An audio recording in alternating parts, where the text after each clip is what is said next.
El capítulo 37 de nuestros resúmenes del Gran Conflicto nos habla de la inminencia de este conflicto en su etapa final. El conflicto que se inició en el cielo vive sus últimos capítulos en la tierra.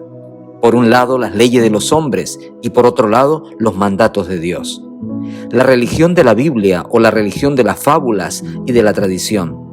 Una batalla entre la verdad y el error, en el que la Biblia tiene un papel fundamental. Este libro, que ha llegado hasta nosotros a costa de mucho padecimiento, no es apreciado debidamente. Aunque está al alcance de todos, pocos son los que se toman en serio su contenido. La incredulidad predomina al mundo y tristemente también a la iglesia. Muchos que se creen maestros dudan de puntos que la Biblia presenta, tales como la creación, la caída del hombre, la expiación y el carácter perpetuo de la ley de Dios. Se ve como una prueba de madurez y sofisticación intelectual el dudar de la Biblia y eliminar sus verdades más importantes. Se enseña desde los púlpitos de iglesias cristianas que la ley ha sido abrogada o cambiada y los que optan por obedecer sus requerimientos son considerados como fanáticos.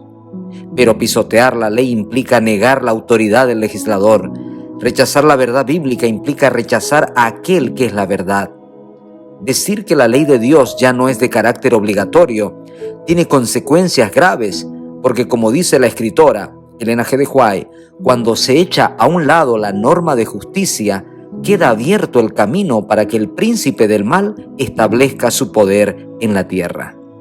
Se enseña que la ley fue abolida en la cruz, pero pensemos en las consecuencias que tendría este hecho.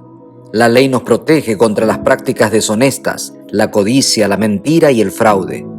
Protege la propiedad de tal forma que el más fuerte no se haga con lo que posee el más débil.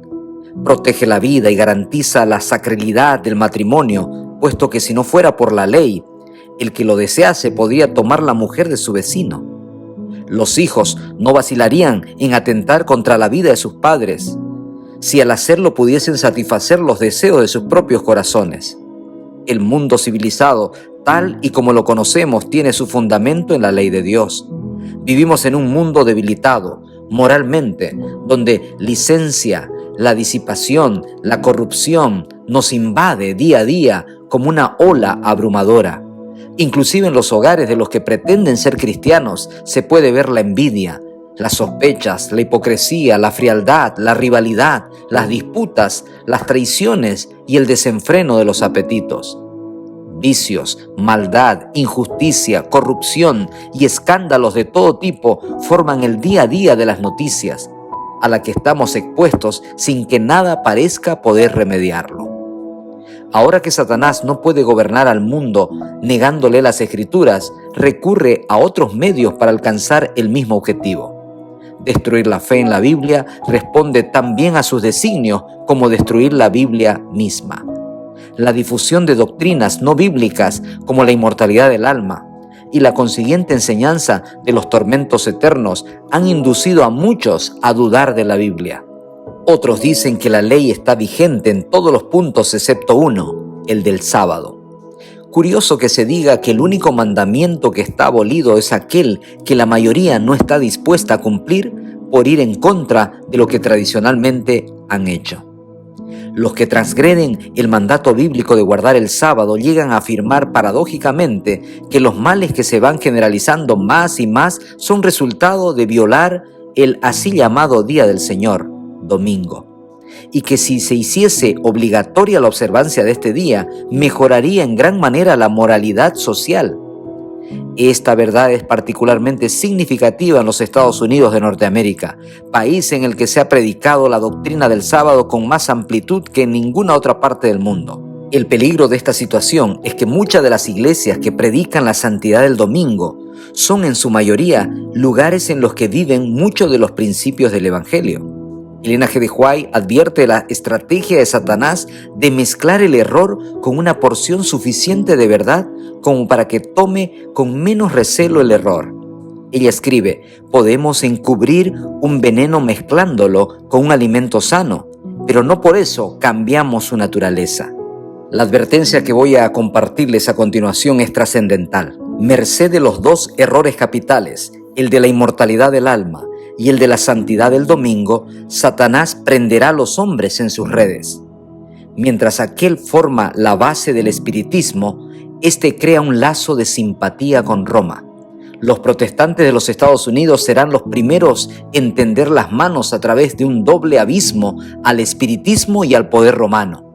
Y bajo la influencia de esta triple alianza, ese país marchará en las huellas de Roma, pisoteando los derechos de la conciencia. En la medida que el espiritismo imita más de cerca al cristianismo, tiene mayor poder para engañar y para seducir.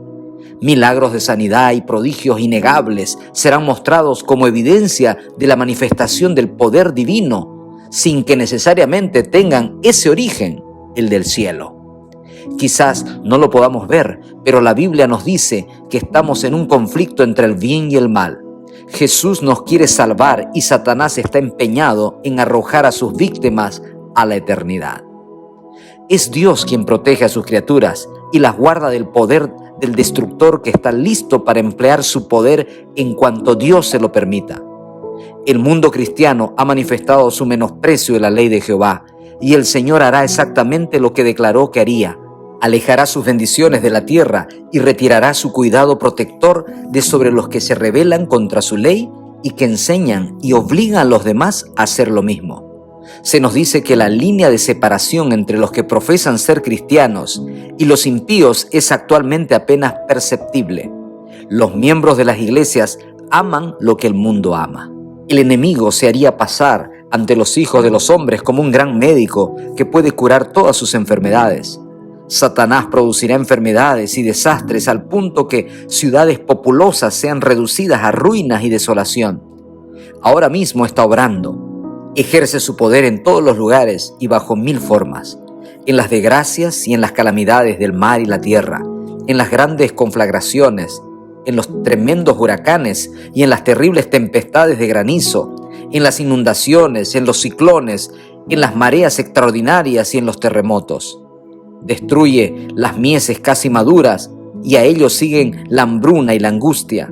Propaga por el aire emanaciones mefíticas y miles de seres perecen en la pestilencia. Estas plagas irán menudeando más y se harán más y más desastrosas. La destrucción caerá sobre hombres y animales. La tierra se pone de luto y se marchita. Desfallece la gente encubrada de la tierra. La tierra también es profanada bajo sus habitantes, porque traspasan la ley, cambiaron el estatuto y quebrantaron el pacto eterno, dice Isaías 24, 4 y 5. El lenguaje es claro. Plagas y desastres sacudirían la tierra y lamentablemente se acabará culpando a los que se mantienen fieles a la verdad bíblica como causantes de esos males. Se dirá que los hombres ofenden a Dios al violar el descanso dominical.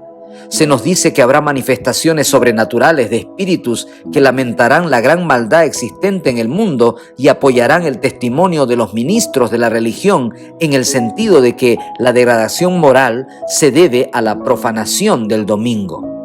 Cristianos que pretenden formar la iglesia de Dios mientras anuncian que la ley divina ha sido mudada y denuncian a los que son fieles como malhechores. Por medio de las autoridades religiosas y civiles se buscará dominar las conciencias de los hombres. Los que honran el sábado de la Biblia serán denunciados como enemigos de la ley y del orden, como quebrantadores de las restricciones morales de la sociedad y por lo tanto causantes de anarquía y corrupción que atraen sobre la tierra los altos juicios de Dios. Al haberse aprobado ciertas leyes, se acusará a los que no quieran someterse a ellas de deslealtad hacia el gobierno, mientras que desde los púlpitos se animará a obedecer a las autoridades civiles porque fueron instituidas por Dios. Se nos dice que a medida que las iglesias protestantes rechacen los argumentos claros de la Biblia en defensa de la ley de Dios, desearán imponer silencio a aquellos cuya fe no pueden rebatir con la Biblia. Aunque se nieguen a verlo, el hecho es que están asumiendo actualmente una actitud que dará por resultado la persecución de los que niegan en conciencia a hacer lo que el resto del mundo cristiano está haciendo y a reconocer los acertos hechos en favor del día de reposo papal. El tema compartido en este capítulo no está lejos de cumplirse, querido amigo. Hoy seguimos gozando en la mayoría del planeta de una libertad religiosa que fue conseguida con mucho sufrimiento. Pero el tiempo de esta profecía llegará pronto y se nos da la advertencia para que nos preparemos.